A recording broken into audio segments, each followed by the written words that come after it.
Hello students, आज हम class 9 के चैप्टर 3 परमाणु और अणु इस चैप्टर के सेकेंड पार्ट के वीडियो लेकर आए हैं।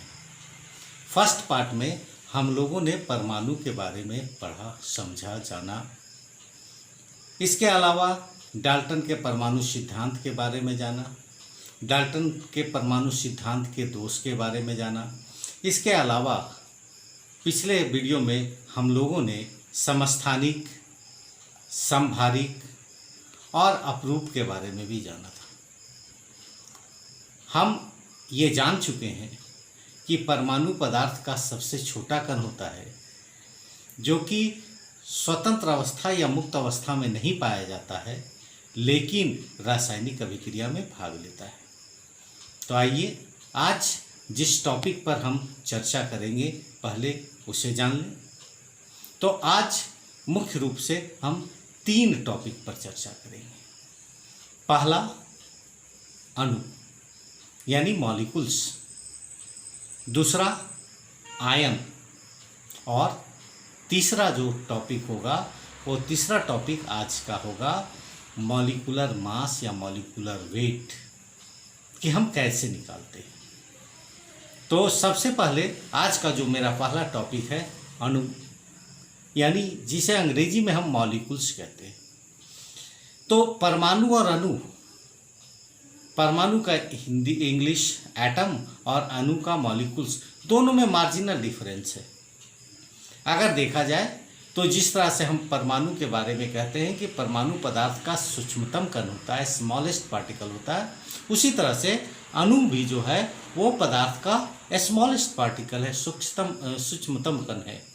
तब प्रश्न ये उठता है कि दोनों में डिफरेंस क्या है। तो दोनों में जो डिफरेंस है, मेजर डिफरेंस दोनों में ही है कि परमाणु जो है वो का इंडिपेंडेंट एग्जिस्टेंस नहीं है, वो स्वतंत्र अवस्था में, मुक्त अवस्था में नहीं पाया जाता है। लेकिन अणु जो है उसका इंडिपेंडेंट एग्जिस्टेंस होता है, वो फ्री स्टेट में पाया जाता है, स्वतंत्र अवस्था में पाया जाता है। और एक और जो डिफरेंस परमाणु और अणु में है कि परमाणु रासायनिक अभिक्रिया में भाग लेता है चूँकि वो एक्टिव होता है, और अणु जो है वो अणु रासायनिक अभिक्रिया में भाग नहीं लेता है। तो ये जो है अणु है। अब अणु क्या होता है कि एक्चुअली अगर देखा जाए कि 2 या 2 से अधिक परमाणुओं के निश्चित अनुपात में मिलने से अणु बनता है। तो हम अणु के बारे में आज जानेंगे और ये भी देखेंगे कि अणु कितने प्रकार के होते हैं। परमाणु की संख्या के आधार पर अणु का हम विभाजन कर सकते हैं। अगर किसी अणु में 1 परमाणु है तो 1 परमाणुक होगा। अगर किसी अणु में 2 परमाणु है तो द्विपरमाणुक होगा। जैसे हाइड्रोजन गैस H2 है तो 2 हाइड्रोजन परमाणु। अगर 3 है तो त्रिपरमाणुक होगा। जैसे ओजोन O3, उसमें 3 ऑक्सीजन है। या फिर H2O, 2 हाइड्रोजन 1 ऑक्सीजन। तो आइए हम सबसे पहले अणु के बारे में जानते हैं। अणु जिसे कि मॉलिक्यूल्स हम कहते हैं। अब ये जो अणु है, ये अणु क्या है? अणु पदार्थ का सूक्ष्मतम कण है। यह स्वतंत्र अवस्था में पाया जाता है जैसा कि बताया मैंने, और रासायनिक अभिक्रिया में भाग लेता है। यदि इन 3 बिंदुओं को हम समाहित कर दें तो ये परिभाषा होगी कि पदार्थ का वह सूक्ष्मतम कण जो मुक्त अवस्था में पाया जाता है लेकिन रासायनिक अभिक्रिया में भाग नहीं लेता है, उसे हम अणु कहते हैं, यानी मॉलिक्यूल्स कहते हैं। अब सामान्यतः 2 या 2 से अधिक परमाणुओं के मिलने से अणु बनता है। और जब भी अणु बनेगा तो उसमें एक जो सबसे महत्वपूर्ण बातें ये है कि जब भी अणु बनेगा तो रासायनिक बंधन होगा, केमिकल बॉन्ड होगा। जब 2 या 2 से अधिक परमाणु के बीच केमिकल बॉन्ड होता, रासायनिक बंधन होगा, तभी अणु होगा। और अणु को यौगिक का हम सूक्ष्मतम कण कह सकते हैं। जैसे परमाणु को हम तत्व का सबसे छोटा कण कहते हैं, उसी तरह से यौगिक जो है वो यौगिक के सबसे स्मॉलेस्ट पार्टिकल होता है, सबसे छोटा रूप होता है, वो अणु होता है। अब कुछ यौगिक अणु, जैसे अगर हम जल कहते हैं तो जल जल का मतलब H2O। H2O जो है वो उसमें हाइड्रोजन और ऑक्सीजन ये दो तत्व से मिलकर बना है। यानी H2O में अगर हम द्रव्यमान का अनुपात देखें तो द्रव्यमान का अनुपात 1:8 होगा। चूँकि पिछले क्लास में हम लोगों ने परमाणु भार के बारे में भी जाना था, कुछ महत्वपूर्ण परमाणु के परमाणु भार को हमने बताया था। तो अब जैसे हाइड्रोजन, तो हाइड्रोजन का चूँकि परमाणु भार 1.008 होता, लेकिन 1 हम लेते हैं तो 2 है, तो 1 × 2 2 हो गया। और ऑक्सीजन का होता है वो 16। तो 2:16 को अगर सिंपलेस्ट फॉर्म में लिखें तो 1:8, यानी 1:8 का रेशियो है जल में हाइड्रोजन और ऑक्सीजन का उसका द्रव्यमान का अनुपात। उसी तरह से अमोनिया जो है, अमोनिया नाइट्रोजन और हाइड्रोजन NH3 होता है, यानी 1 परमाणु नाइट्रोजन और 3 परमाणु हाइड्रोजन। अगर हम उसके द्रव्यमान का अनुपात देखें तो अमोनिया में द्रव्यमान का अनुपात 14:3 होता है। कार्बन डाइऑक्साइड गैस कार्बन और ऑक्सीजन से मिलकर बना है, 1 कार्बन परमाणु और 2 ऑक्सीजन परमाणु। अगर द्रव्यमान का अनुपात देखें तो 3:8।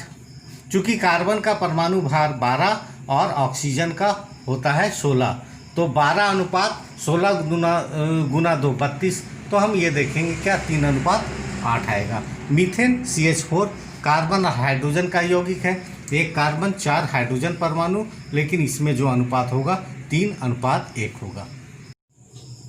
आज का मेरा दूसरा टॉपिक है आयन। हिंदी और अंग्रेजी दोनों में आयन ही। आयन क्या है? तो जब किसी भी परमाणु से इलेक्ट्रॉन निकलता है या किसी परमाणु में इलेक्ट्रॉन आता है तो जो बनता है उसे हम आयन कहते हैं। यानी इलेक्ट्रॉन के लॉस या इलेक्ट्रॉन के गेन से आयन बनता है। तो ये लॉस और गेन क्यों होता है, हम लोग रासायनिक बंधन जब पढ़ेंगे आगे तो वहाँ पर जो है डिटेल से इस पर चर्चा होगी कि कोई भी परमाणु इलेक्ट्रॉन का त्याग क्यों करता है या कोई भी परमाणु इलेक्ट्रॉन ग्रहण क्यों करता है। अभी एक संक्षिप्त जानकारी के लिए कि कोई भी परमाणु अपने अस्थायित्व को प्राप्त करने के लिए, अपने निकट के अक्रिय गैस की संरचना को प्राप्त करने के लिए वो इलेक्ट्रॉन का या तो त्याग करता है या इलेक्ट्रॉन ग्रहण करता है। और जब कोई परमाणु इलेक्ट्रॉन का त्याग या इलेक्ट्रॉन का ग्रहण करता है तो आयन बनता है। तो जिस तरह से आयन बनने में 2 परिस्थितियां हो सकती है, या तो इलेक्ट्रॉन का लॉस या इलेक्ट्रॉन का गेन, यानी इलेक्ट्रॉन का त्याग करना या इलेक्ट्रॉन प्राप्त करना। तो जब इलेक्ट्रॉन का लॉस होता है, इलेक्ट्रॉन जब त्यागता है तो वो कैटायन बनता है, धनायन बनता है। और जब इलेक्ट्रॉन ग्रहण करता है तो एनायन बनता है। तो आइए हम इसके बारे में देखते हैं। आयन किसी परमाणु से इलेक्ट्रॉन के निकलने या परमाणु में इलेक्ट्रॉन जुड़ने से आयन बनता है, यानी लॉस या गेन। आयन 2 प्रकार के होते हैं। धनायन, जिसको अंग्रेजी में हम कैटायन कहते हैं, परमाणु से इलेक्ट्रॉन निकलने पर धनायन बनता है और मुख्यतः ये धातु में होता है, मेटल में। जैसे Na यानी सोडियम में प्लस चार्ज दे दिए, यानी ये यहाँ पर 1 इलेक्ट्रॉन निकला है। कैल्शियम +2 चार्ज है, इसका मतलब है कैल्शियम से 2 इलेक्ट्रॉन निकला है। Mg इसमें +2 चार्ज है तो इससे 2 इलेक्ट्रॉन निकला, यानी जितना इलेक्ट्रॉन निकलता है उतना प्लस चार्ज होता है। इस पर हम लोग क्यों ऐसा होता है इस पर आगे हम लोग चर्चा करेंगे आगे के चैप्टर में। तो ये सभी कैटायन हैं। धातु यानी मेटल जनरली कैटायन होते हैं, यानी धनायन।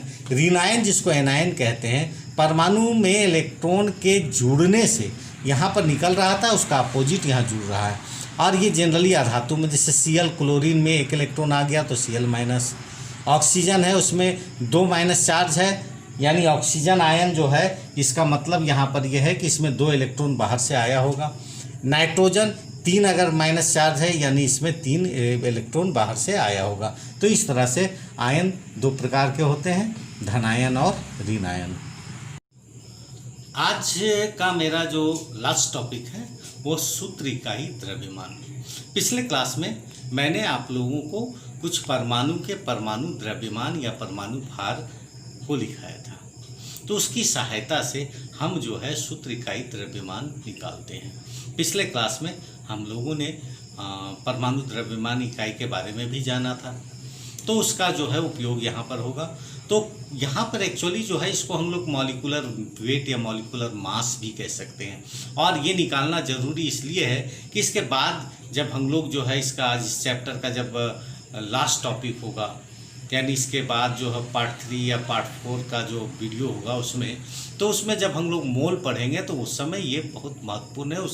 इसके जानकारी के बिना वहाँ मोल हम नहीं जान सकेंगे।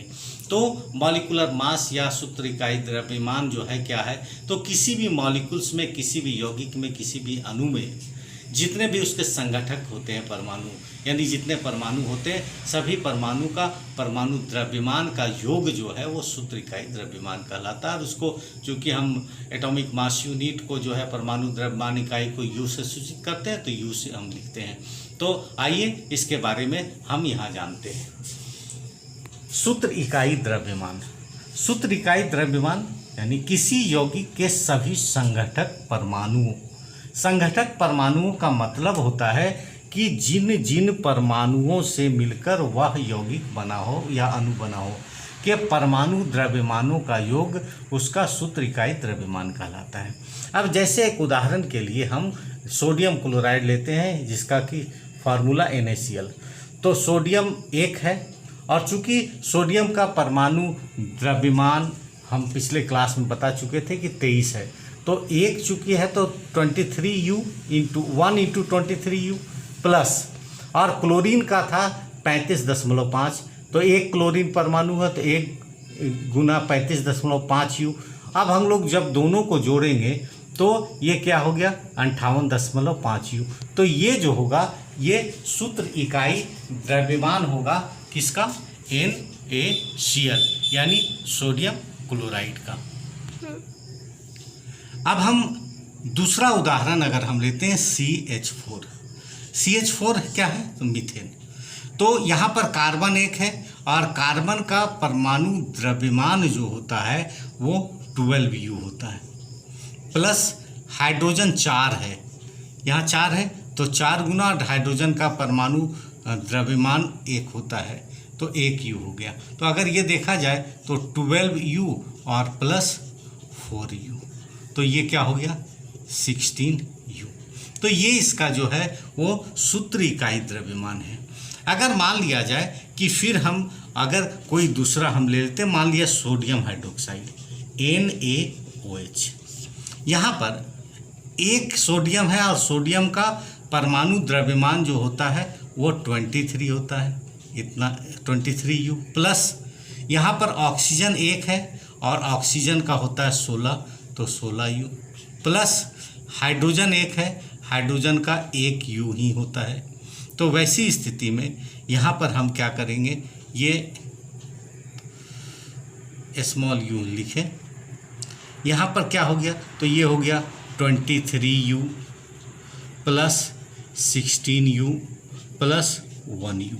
तो अगर इसको हम जोड़ते हैं तो 1 और 6 7 और 3 10 हाथ में 1 और यहाँ 1 और 1 2 और 2 4, यानी 40U जो है इसका होगा। तो इस तरह से हम लोग इसको सूत्र इकाई द्रव्यमान को निकाल सकते हैं।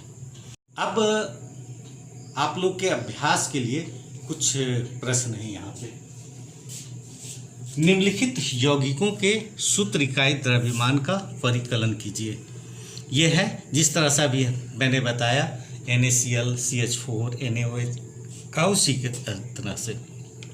CaCO3 कैल्शियम कार्बोनेट, दूसरा CO2 यानी कार्बन डाइऑक्साइड, यह तीसरा CH3OH मिथाइल एल्कोहल, चौथा Na2O यानी सोडियम ऑक्साइड, पांचवा K2CO3 यानी पोटासियम कार्बोनेट, छठा Na2SO4 यानी कि sodium sulphate, next HCl hydrogen chloride, next MgOH का whole two magnesium hydroxide, next CuSO4 cupric sulphate और नेक्स्ट H2SO4। तो ये सभी आप लोगों के अभ्यास के लिए हैं। तो इस तरह से आज के वीडियो में हम लोगों ने जाना अणु क्या होता है, आयन क्या होता है और सूत्र इकाई द्रव्यमान क्या होता है, हम सूत्र इकाई द्रव्यमान कैसे निकालते हैं। नेक्स्ट वीडियो में यानी इसका जो नेक्स्ट टॉपिक होगा पार्ट 3 में हम लोग ये जानेंगे कि किसी भी यौगिक का हम सूत्र कैसे लिखते हैं, मॉलिक्यूलर फार्मूला यानी रासायनिक सूत्र कैसे लिखते हैं। उसके लिए उसमें हम लोग पहले संयोजकता के बारे में जानेंगे और उसके बाद डिटेल्स से जानेंगे। तो आज का ये वीडियो आपको कैसा लगा यह मुझे ज़रूर बताइएगा कमेंट बॉक्स में जाकर। अगर आपको मेरा ये वीडियो अच्छा लगा तो प्लीज़ मेरे वीडियो को, मेरे चैनल को लाइक, शेयर और सब्सक्राइब ज़रूर कीजिएगा। Thank you.